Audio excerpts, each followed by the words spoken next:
Cari fratelli e sorelle, buongiorno. Vatican स्थित संत पेत्रुस महागिरजाघर के प्रांगण में रविवार 23 अप्रैल को संत पापा फ्रांसिस ने भक्त समुदाय के साथ स्वर्ग की प्रार्थना का पाठ किया।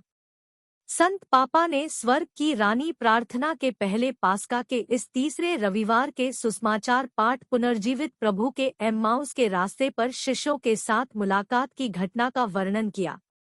उसने कहा कि 2 शिष्य हैं जिन्होंने पास्का के दिन यरूशलेम छोड़ने और घर जाने का निर्णय लिया, और जब वे उदास होकर हाल की घटनाओं पर बात करते हुए राह चल रहे थे, तब यीशु उनके साथ चलने लगे, किंतु उन्होंने उन्हें नहीं पहचाना। उन्होंने उनसे पूछा कि वे क्यों इतने उदास हैं। तब उन्होंने कहा, यरूशलेम में आप ही एक अजनबी है। इन दिनों वहाँ क्या हुआ है उसे आप नहीं जानते? उन्होंने कहा, क्या हुआ है? यीशु ने उनसे घटना के बारे बताने के लिए आग्रह किया और उन्होंने पूरी कहानी बतलाई। चलते चलते वे उन्हें ईश्वर के वचन के प्रकाश में तथ्यों को एक अलग तरीके से फिर से समझने में मदद देना चाहते थे। संत पापा ने चिंतन हेतु प्रेरित करते हुए कहा, आइए इस पहलू पर गौर करें।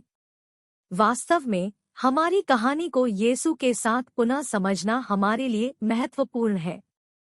हमारे जीवन की कहानी, हमारी निराशाओं और उम्मीदों के साथ हमारे दिनों के कुछ खास समय को। दूसरी ओर हम भी उन शिष्यों की तरह हमारे जीवन में घटने वाली घटनाओं के सामने कई सवालों एवं चिंताओं के साथ अकेला एवं अनिश्चित महसूस करते हैं। आज का सुसमाचार पाठ हमें निमंत्रण देता है कि हम यीशु को सब कुछ बतलाएं, बिना डर, भय, संकोच और शर्मिंदा हुए बिना। जब हम अपने आप को उसके सामने खोलते हैं तो प्रभु प्रसन्न होते हैं। केवल इसी तरह से वे हमारा हाथ पकड़कर ले सकते हैं, हमारा साथ दे सकते हैं और हमारे दिलों को फिर से प्रज्वलित कर सकते हैं। संत पापा ने कहा, अतः हम भी एम्माउस के शिष्यों की तरह बातचीत करने के लिए प्रेरित किए जाते हैं, ताकि जब शाम हो जाए तो वे हमारे साथ रह सके। उन्होंने विश्वासियों से कहा, इसको करने का एक सुंदर तरीका है और आज मैं आप सभी के सामने प्रस्ताव रखता हूँ। इसके लिए कुछ समय समर्पित करना होगा। हर शाम को अंतःकरण की जांच करें, यह क्या है? यह वास्तव में यीशु के साथ फिर से अवलोकन करना है, उनके लिए अपना हृदय खोलना है, लोगों के चुनाव, डर, पतन और उम्मीदों को उनके पास लाना है, धीरे धीरे चीजों को दूसरी नजर से देखना है, सिर्फ हमारी नहीं उनकी नजर से देखना। इस तरह हम उन 2 शिष्यों के अनुभवों को पुनः जी सकते हैं। ख्रीस्त के प्रेम से सामने थकान और असफलता भी एक अलग प्रकाश में प्रकट हो सकता है। एक क्रूस जिसे स्वीकार करना मुश्किल है, एक अपराध जिसे क्षमा करना कठिन है, एक गलती जिसके लिए बदले की भावना आती, काम की थकान, ईमानदारी जिसकी कीमत चुकानी पड़ती है, पारिवारिक जीवन की चुनौतियां आदि के सामने एक नया प्रकाश प्रकट होगा कि क्रूसित एवं पुनर्जीवित प्रभु जानते हैं कि हर पतन को एक कदम के रूप में आगे किस तरह बढ़ाया जा सकता है। लेकिन ऐसा करने के लिए बचाव को हटाना होगा, यीशु के लिए समय एवं स्थान देना होगा, उनसे कुछ नहीं छिपाना, अपनी दुर्दशा को उनके पास लाना होगा, उनकी सच्चाई को स्वीकारना होगा, अपने हृदय को उनके वचनों के कंपन से धड़कने देना होगा। संत पापा ने कहा, इसकी शुरुआत हम आज ही कर सकते हैं।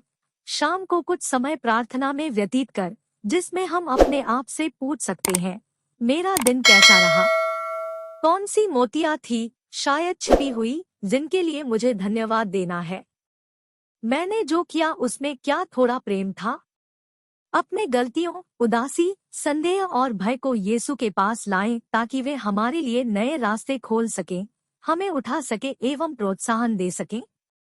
तब माता मरियम से प्रार्थना करते हुए संत पापा ने कहा, कुंवारी मरियम, हमें यीशु को पहचानने में मदद दे जो हमारे साथ चलते और हम अपने प्रतिदिन के जीवन को उनके सामने रख सके। Regina Celli letari, alleluia.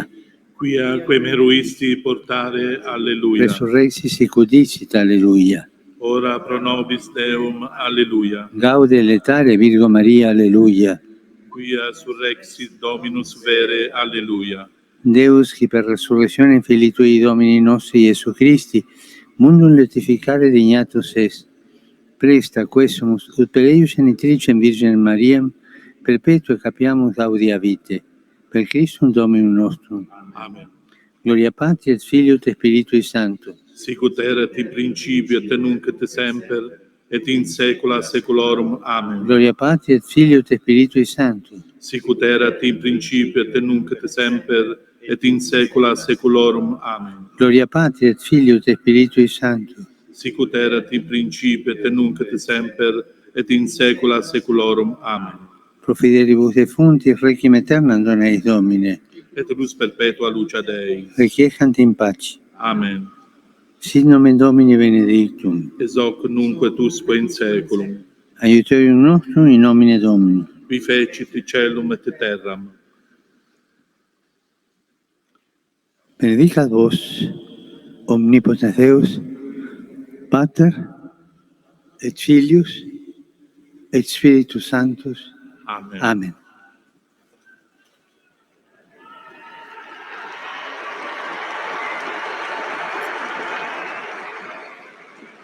Auguro una buona domenica e per favore non dimenticatevi di pregare per me.